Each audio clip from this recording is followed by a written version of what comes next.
Okay, so the screencast today is for me to help you figure out why suddenly everyone is wanting to use Diigo, especially if you are in the grade 9 English class for your research. Teachers are making you sign up for an account, and I want to make sure you guys know exactly what it is that you can use. So the first thing that you really have to notice and pay attention to is that whatever computer you are using to do your research on, make sure that it has the Diigo toolbar up in the left hand side there, or that it has the Diigo, which is over here. I downloaded both so you guys can see what both of them look like, but I prefer to use the Diigo toolbar, which is all this stuff over here. Okay, and so when I'm signed in to the Diigo toolbar, this is what I have access to, and for you guys the most important part is going to be having access to my library, which is where all your research is going to get stored. So let's see how this works. Let's say I am doing a paper on Asperger's and how Asperger's is going to be taken out of the DSM. And you can see I've searched for it before. So I click onto my search, and if the internet will work with me, I should get some information that will help me understand why the DSM no longer lists Asperger's disorders as an option. I'm going to go down here and click on the end of Asperger's syndrome.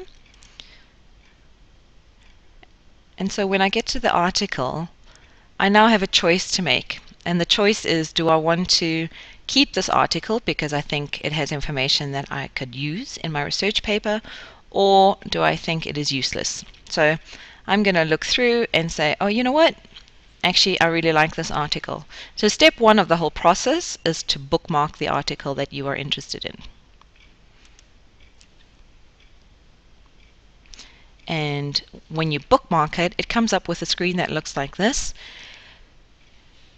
You need to use the tags to help you just keep track of all the information that you're using.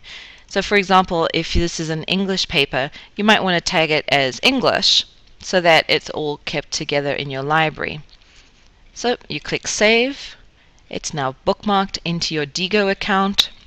I then go in and I'm going to highlight something that I read. So if I'm looking through and I find something that I like, I'm going to right click on it after I've highlighted, and I'm going to click highlight, and Shazam, there's my highlight in bright yellow. But you know what it's like when you guys are busy doing research and you find something that's interesting, you also have a thought that goes with it and an idea on why it is important. Sticky notes help you to keep track of those thoughts. So right now I'm going to say important to understand why DSM will no longer list Asperger's. I'm going to post it, and there we go. So now I have a sticky note attached to the highlight that helps me keep track of the thoughts I'm having as I read this information and the ideas of what I might want to quote. Okay, this is all great, but this is not where the power of Diigo really lies. I'm going to close out of this, and so in theory, if I go to another computer, I would have to re-find that article and go through that whole process. This is where Diigo is cool. So I'm on a computer that has Diigo. I've signed into my account. I go to my library, and Diigo has kept a record of the article that I found, that I bookmarked, that I tagged. They keep track of what I've highlighted, and they keep track of the sticky note that I've made. What's particularly useful, if you come over here to see the tags, you'll see that it now has grouped my information according to the tags that I've given it. If I click on Asperger's, it's going to give me the articles that I have found on Asperger's and that I've tagged as Asperger's. If I click on English, it's going to give me the article that I tagged as English when I was helping a student with a research assignment. And so you get to keep track of your assignments and your articles just all online at any computer that has the toolbar or the Diigo. The only other thing I really want to show you guys is that the big advantage is that when you click onto the link from your Diigo account, it takes you to the version of the article that you read.